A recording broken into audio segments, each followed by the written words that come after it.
Jadi kalau kita tidur pagi, itu bukan hanya meningkatkan risiko sakit diabetes, tapi penyakit-penyakit yang lain.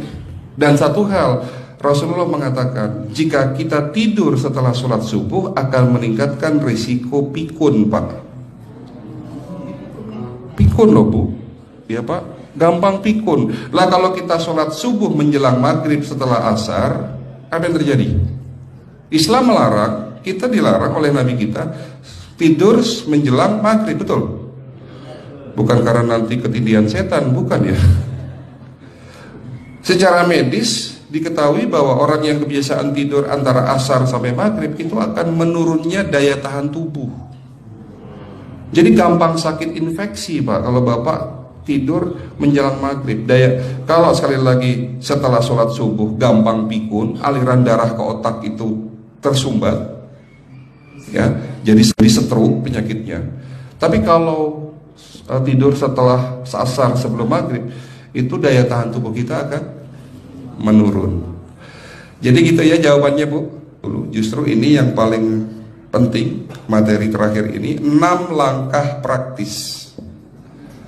Ya, Bapak bisa lakukan di rumah mulai hari ini. Langkah pertama, mulai hari ini jangan makan malam, Pak.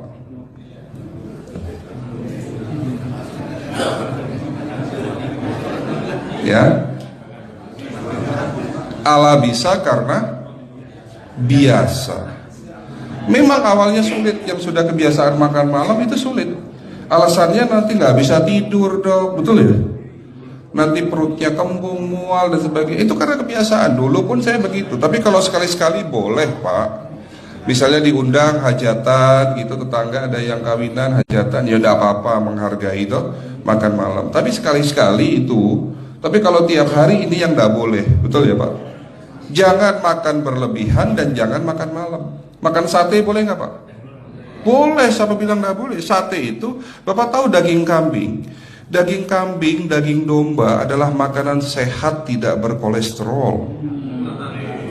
Yang kolesterol itu lemaknya, Pak. Tapi kalau Bapak makan daging murni, dagingnya tok, ya sehat, Pak. Yang nggak boleh itu santannya. Jadi makan gulai itu jangan, kalau gulai sate aja udah, ya, ataupun dibuat apalah, dibuat empal, ya. Oke, itu yang pertama. Yang kedua, tolong catat, jangan tidur larut malam, Pak. Batasan tidur jam berapa, Pak? Jam 11 paling telat harus sudah tidur. Kenapa? Apa penjelasan medisnya? Orang yang tidur di atas jam 11 akan terganggu fungsi livernya, Pak. Dimana liver kita ini fungsinya banyak. Ya, ada 500 fungsi liver loh, Pak. Fungsi jantung ada berapa, Pak? Fungsi jantung 1. Fungsi jantung tugasnya untuk mompa darah. Fungsi ginjal ada berapa? 2. Absorpsi dan filtrasi. Fungsi liver 500 fungsi. Jadi organ yang paling berat dalam tubuh kita kerjanya adalah liver. Liver akan rusak manakala kalau kita tidur di atas jam 11 malam. Berarti 500 fungsi liver bisa rusak, Pak. Ini salah satu penyebab diabetes. Bukan hanya kerusakan pankreas, tapi rusaknya liver bisa jadi penyakit diabetes, Pak. Jadi kalau sakit diabetes itu yang terganggu itu sebetulnya bukan hanya pankreasnya, livernya pun rusak, ususnya pun rusak. Makanya dalam pengobatan diabetes di klinik kami itu bukan hanya ngobatin pankreas, tapi 3 organ penting ini saya obati: usus, liver, dan pankreas. Kebanyakan kenapa? Kalau dalam pengobatan tradisional mereka tahunya diabetes itu hanya pankreas, ya kan? Tapi di sini dalam pengobatan holistik, orang yang kena liver itu 3 organ ini pasti rusak: usus, liver, dan pankreas. Salah satu penyebab dari kerusakan liver akibat kebiasaan tidur larut malam. Jadi salah satu penyebab diabetes pun bisa karena tidur larut malam. Ya, batasan tidur jam berapa? Sekali lagi, jam 11 harus sudah tidur pulas. Jadi jam 10, setengah 11 paling lambat kita harus tidur pulas. Nanti setelah jam 1 boleh bangun. Yang penting jam 11 sampai jam 1 ini harus tidur pulas. Jadi kalau Bapak mau sholat tahajud jam 2, setengah 3 ya monggo. Ya. Oke, itu yang kedua. Yang ketiga, air putih Pak dijaga 2 liter sehari. Bagaimana cara minumnya yang baik? Rasulullah sudah ngajarin kita ada 6 sunnah. Harus duduk, pakai tangan kanan, seteguk demi seteguk, membaca basmalah di saat minum, diakhiri dengan alhamdulillah, kan begitu. Ya, pagi hari minum 1 gelas bangun tidur sebelum sholat subuh. Setelah sholat subuh boleh teh, tapi juga dibilas dengan 1 gelas air putih. Sebelum mandi nanti Pak, minum air hangat.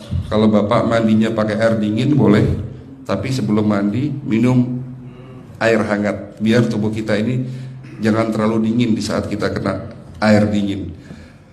Sampai maghrib pastikan 2 liter sudah masuk dalam tubuh kita. Malam mau tidur, tolong perhatikan Ibu ya, malam mau tidur jangan banyak-banyak minum.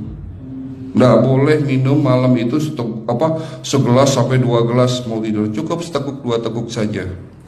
Karena kalau sampai kita minum mau tidur 1 gelas besar, ginjalnya malah rusak Pak. Ya.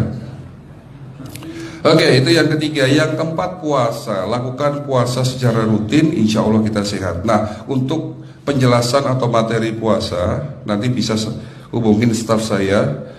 Nanti di bulan Ramadan tahun ini, kalau memang masih ada slot 1 sampai hari ke-20, saya bisa mengisi manasik kesehatan yang berkaitan dengan manfaat puasa untuk kesehatan. Insya Allah kalau memang masih ada slot waktunya, karena kita di bulan Ramadan hanya 20 hari kita mengisi manasik.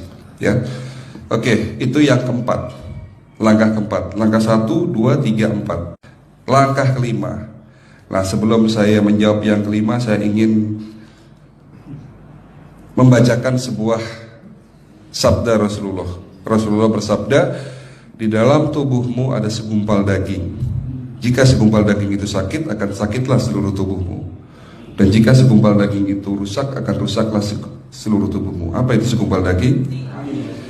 Segumpal daging itu adalah hati. Tapi ternyata yang dimaksud Rasulullah itu bukan liver Pak.